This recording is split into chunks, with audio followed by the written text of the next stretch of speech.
Celotemoyu.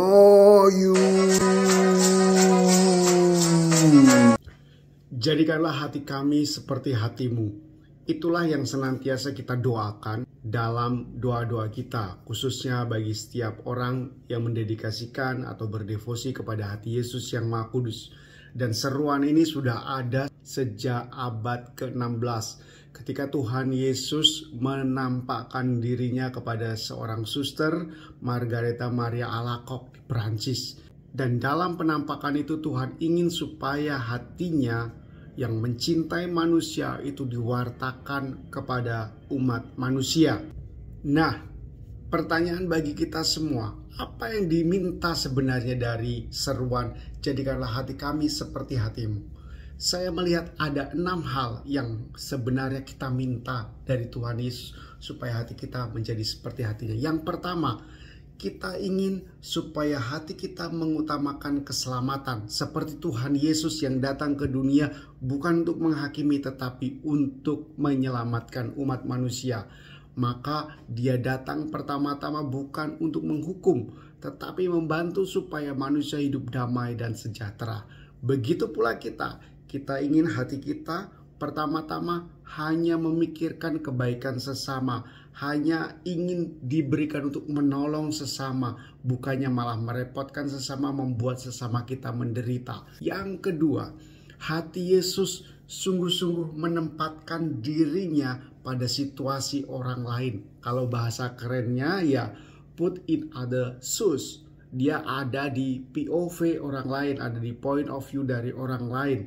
Itulah yang terjadi ketika Tuhan Yesus datang dan berjumpa dengan Zakheus. Dia tidak menghakimi tapi dia datang ke rumahnya untuk mengenal dia. Itulah yang ia buat juga kepada Matius. Dia datang untuk mengenal si pemungut cukai itu dan kemudian melihat apa yang terjadi dengan mereka. Bukan judging, bukan menghakimi, tetapi mencoba mengerti apa yang terjadi dalam situasi mereka. Memberikan diri dengan perspektif dari orang lain. Itulah teladan hati Yesus yang kedua yang ingin kita tumbuhkan dalam hati kita. Lalu yang ketiga, hati Yesus itu senantiasa memberikan telinga. Maka Tuhan Yesus ketika dia ada di muka bumi ini, dia tidak serta-merta mereaksi, tetapi dia bertanya, apa yang dikatakan tentang hal ini dalam kitab Taurat? Apa yang dikatakan Allah tentang ini? Lalu juga kepada wanita Samaria kita tentu ingat, Tuhan Yesus sungguh-sungguh ingin tahu apa yang terjadi dengan kamu. Atau kepada Nikodemus, dia sungguh-sungguh ingin mengerti apa yang menjadi pergulatan Nikodemus. Dengan mendengarkan, dia akhirnya membantu orang. Ingat, kita diberi 2 telinga dan 1 mulut supaya kita lebih banyak mendengarkan ketimbang banyak berbicara. Itulah hati Yesus yang ingin kita teladan, bahwa kita ingin senantiasa memiliki hati yang terbuka dan mendengarkan kehidupan sesama kita.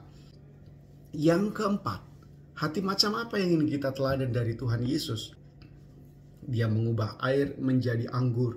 Dia mempergandakan roti. Dari situ kita tahu bahwa Yesus bisa melakukan banyak hal yang di luar kita duga, ya, di luar kemampuan kita. Dia bisa memberikan banyak. Bahkan Tuhan mengajarkan, kalau kamu ditempeleng pipi kanan, berikanlah pipi kiri. Kalau kamu diminta untuk menemani orang jalan 1 mil, temani 2 mil. Kalau kamu diminta bajumu, berikan jubahmu. Jangan usah tanggung-tanggung. Artinya apa? Tuhan mengajarkan kepada kita hati yang mau memberi lebih ketimbang meminta dari yang lain. Ingat, ketika Tuhan ada di salib, dia mengampuni orang lain, mengampuni orang yang menyakiti dia. Itulah sikap hati yang keempat yang ingin kita pelajari dan ingin kita tumbuhkan dalam hati kita, yakni memberi lebih banyak ketimbang menerima. Hal yang kelima yang bisa kita mohonkan dalam doa kita, jadikanlah hatiku seperti hatimu, adalah Tuhan senantiasa mendorong sesama berdaya. Dia tidak membuat orang lain bergantung sama dia, tetapi mendorong orang lain untuk berdaya. Maka apa yang dibuat oleh Tuhan Yesus ketika dia berjumpa dengan orang lain?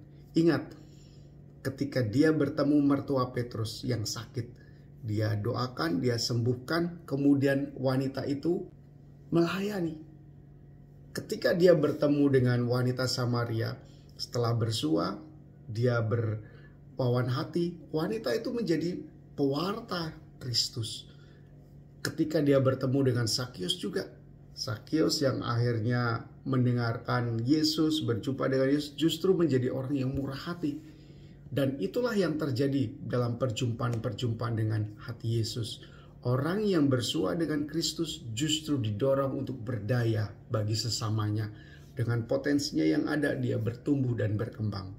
Hati Yesus, jadikanlah aku seperti hatimu yang mampu, hatiku senantiasa memberdayakan sesama. Lalu yang keenam, hati Yesus itu senantiasa membantu orang lain untuk menemukan kebahagiaan.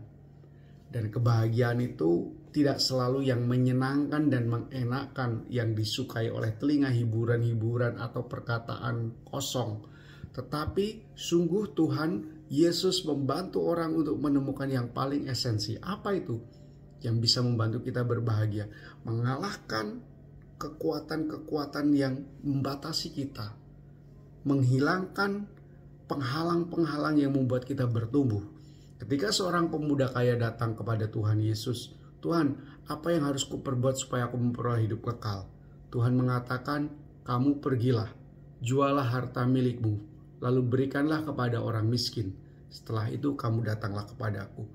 Tidak mengenakan mengatakan itu, yang membuat orang muda itu akhirnya pergi dengan sedih. Tetapi Tuhan tahu bahwa itulah yang menghambat dia untuk berbahagia.